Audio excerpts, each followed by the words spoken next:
डिसेंबरच्या सुरुवातीस फेंगल चक्रीवादळाच्या प्रभावामुळे राज्यात अवकाळी पाऊस झाला. त्यानंतर राज्यातील किमान तापमानात घट होऊन थंडीचा जोर वाढलाय. मागील 2 दिवसात 8 ते 9 अंशापर्यंत तापमान असल्याची सुद्धा नोंद होती. आता मात्र सर्वात कमी तापमान हे 12 अंश सेल्सिअसवर असल्याचे दिसून येत आहे. त्यामुळे राज्यात आता थंडीची तीव्रता थोडी कमी होण्याची शक्यता आहे. राज्यात सर्वत्र कोरडे हवामान असणार आहे. चला तर जाणून घेऊ पुढील 24 तासात राज्यातील तापमान व हवामानाची स्थिती कशी असेल. 14 डिसेंबर रोज शनिवारला राज्यात हवामान कोरडे असून तुरळक ठिकाणी धुक्यासह अंशतः ढगाळ आकाश असण्याची शक्यता आहे. मुंबई शहर आणि उपनगरात पुढील 24 तासात निरभ्र आकाश असून मुंबईतील कमाल तापमान 35 अंश सेल्सिअस तर किमान तापमान 17 अंश सेल्सिअस इतके असणार आहे. 13 डिसेंबरला असलेले मुंबईतील किमान तापमान 14 डिसेंबरसाठी सुद्धा स्थिर आहे. पुढील काही दिवसात मुंबईतील किमान तापमानात आणखी वाढ होण्याची शक्यता आहे. पुण्यामध्ये 14 डिसेंबरला धुक्यासह ढगाळ आकाश असून कमाल तापमान 31 अंश सेल्सिअस तर किमान तापमान 13 अंश सेल्सिअस इतके असण्याची शक्यता आहे. 2 दिवस आधी पुण्यातील किमान तापमानात घट बघायला मिळाली होती. पुण्यातील किमान तापमान हे 8 ते 9 अंशावर आले होते. आता त्यात 2 ते 3 अंशांनी वाढ झालेली दिसून येत आहे.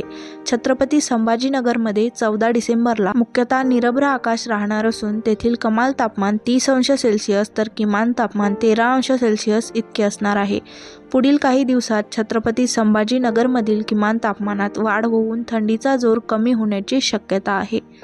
विदर्भातील नागपूरमध्ये 14 डिसेंबरला अंशतः ढगाळ आकाश असून तेथील कमाल तापमान 28 अंश सेल्सिअस तर किमान तापमान 12 अंश सेल्सिअस इतके असण्याची शक्यता आहे. विदर्भात गेले काही दिवस थंडीचा जोर कायम होता.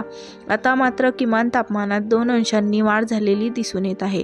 पुढील काही दिवस विदर्भातील किमान तापमान स्थिर असण्याची शक्यता हवामान विभागानं वर्तवली आहे. नाशिकमध्ये मुख्यतः निरभ्र आकाश असून तेथील कमाल तापमान 29 अंश सेल्सिअस तर किमान तापमान 12 अंश सेल्सिअस इतकं असणार आहे. नाशिकमधील थंडीचा जोर हा हिवाळ्याच्या सुरुवातीपासूनच जास्त असल्याचे दिसून येत होते. आताही थंडीचा जोर कायम आहे. नाशिकमधील किमान तापमानात 13 डिसेंबरच्या तुलनेत 2 अंशांनी वाढ झाली आहे. पुढील काही दिवसात किमान तापमानात वाढ होण्याची शक्यता आहे. राज्यात गेले काही दिवस थंडीचा जोर कायम असलेला दिसून येत आहे. 14 डिसेंबरला काही जिल्ह्यातील किमान तापमानात 2 ते 3 अंशांनी वाढ झालेली पाहायला मिळत आहे. तरीही राज्यातील काही भागात पहाटेच्या वेळी थंडी जाणवणार आहे. त्यामुळे शेतकऱ्यांनी तूर पिकाची काळजी घेणे आवश्यक आहे. त्याचबरोबर राज्यात आता काही भागात आरोग्याच्या समस्या सुद्धा उद्भवताना दिसत आहे. त्यामुळे आरोग्याची सुद्धा काळजी घेणे गरजेचे आहे. तर हा होता राज्यभरातील तापमान आणि हवामानाचा आढावा.